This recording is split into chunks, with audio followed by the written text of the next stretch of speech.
So welcome to the second session on LinkedIn. So today we're going to be looking at what does a good LinkedIn profile look like. As I said in the previous session, my name is Megan Warren. I'm a graduate assistant in education and workforce programs at Power America and FREEDM Systems Center. And I'm also a PhD student in the technology, engineering, and design program at NC State. And so today we're going to be looking at Tim Sonnenberg's LinkedIn profile.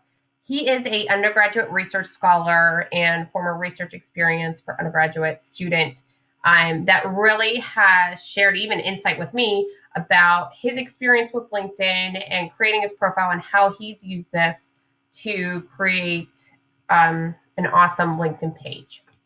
I'm also going to be going over a couple of the tips of what we talked about in the first session to kind of explain a little bit more in detail.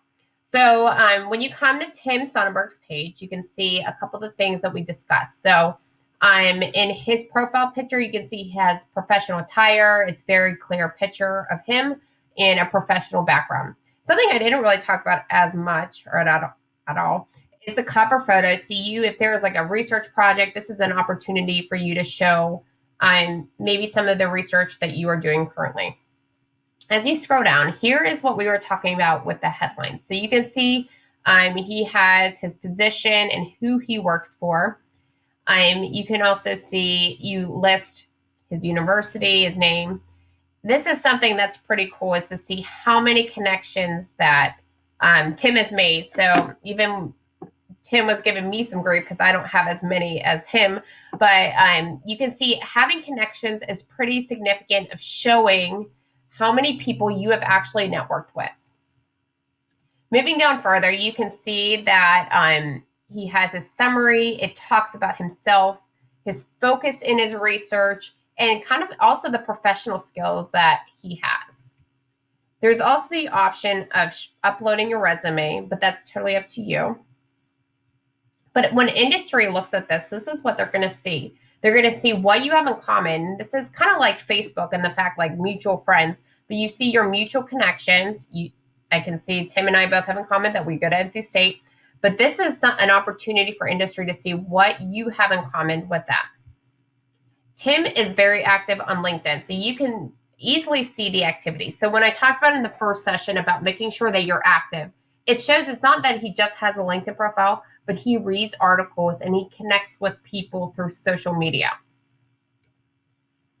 With his experience, you can see that he has his job being a UGRS at FREEDM and Power America.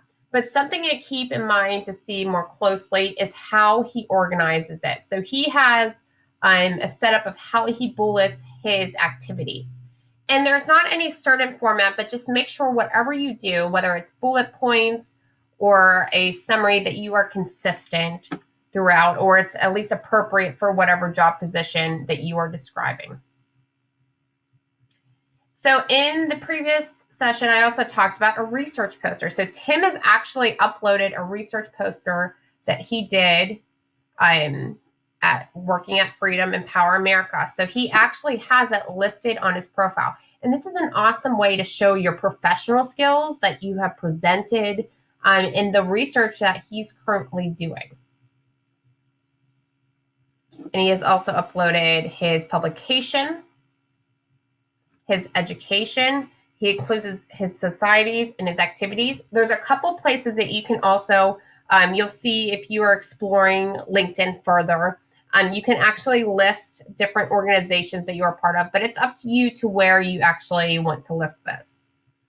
He also shares his volunteer experience. And now something you have to keep in mind is, especially for industry, they're not necessarily just looking at the research that you did, but your interests and what else do you do outside of going to school and researching. So Tim he works for the Wolfpack Motorcycle Association, or works with the Wolfpack Motorcycle Association, but he also has Engineering Without Borders, which shows that he's involved with his major.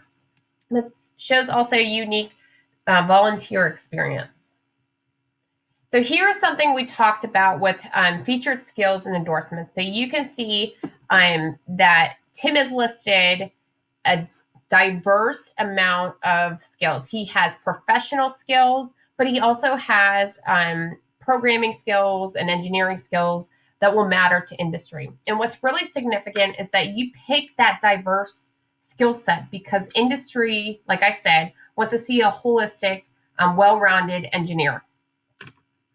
And the endorsement part, so this is what I was talking about. If you are on your peers page, if I press, I'm like a plus sign. So if I'm going to give Tim a plus for leadership, I'm saying that I have seen Tim exemplify outstanding leadership skills. And you can ask, you can even like a person that maybe compliments you that, oh, you have really good presentation skills. You may say, oh, do you mind endorsing me on LinkedIn? So that's a really good opportunity to kind of build those networks and build those connections. And as you scroll down, okay, you can add your projects, your courses, your honors and awards, languages, and organization. And all of this is when shows up when you are editing your LinkedIn page. You'll also see at the top sometimes that they'll ask you, it won't show up when I'm looking at Tim's, but if it's your own personal LinkedIn page, it may say, oh, do you want to update this component of your LinkedIn page? So this all doesn't have to happen overnight, but slowly add pieces to your LinkedIn to create this, like we talked about, well-rounded engineer. You can also see that Tim has added interest. Now, something you need to keep in mind, you can see that he has his different university interests and industry interests. And this is what shows to industry is like, what companies is he interested in working for? And it really just gives a unique picture of sharing with industry what you are all about. One other thing I'm going to show you is also in general, the reason why I showed you Tim's and not mine, I have an education background, and so ours are a little bit different. But you can see Tim really has put in a lot of effort for creating a well-rounded engineering profile. So coming over to my page, I'm going to share with you how I changed my link. So when you first go into it, you may see that you have all these like random numbers. So for that to happen, you have to actually go into your profile to change it if you want like just your name. And it doesn't cost anything extra. So if you go into like you at the top and go into settings and privacy, and you'll see all these different settings, and you're welcome to go through and look at them. But I'm just going to discuss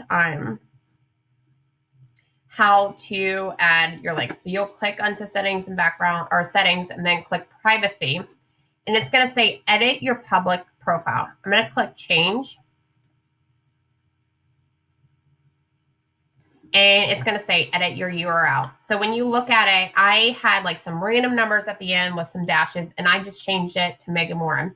And I also put this on my resume. So it's really easy to remember how to go look at LinkedIn. And I think LinkedIn compared to resume really gives a better picture of to who you are as a person, and especially who you are professionally. One thing to keep in mind, just those of you who maybe are not as familiar with LinkedIn, the reason why we say about being active is the fact that when you look at your newsfeed, so I'm looking at my newsfeed right now, I can see who has been on LinkedIn and who has not. So Adrian Day works at Power America, and I can see that he liked something of his interest. And just sharing your connections, you'll be able to see, like, from example, that if you're active on your LinkedIn, you're going to be able to, your connections are going to be able to see that you're active on LinkedIn. So it's really important to be active, update regularly to create the most marketable LinkedIn page.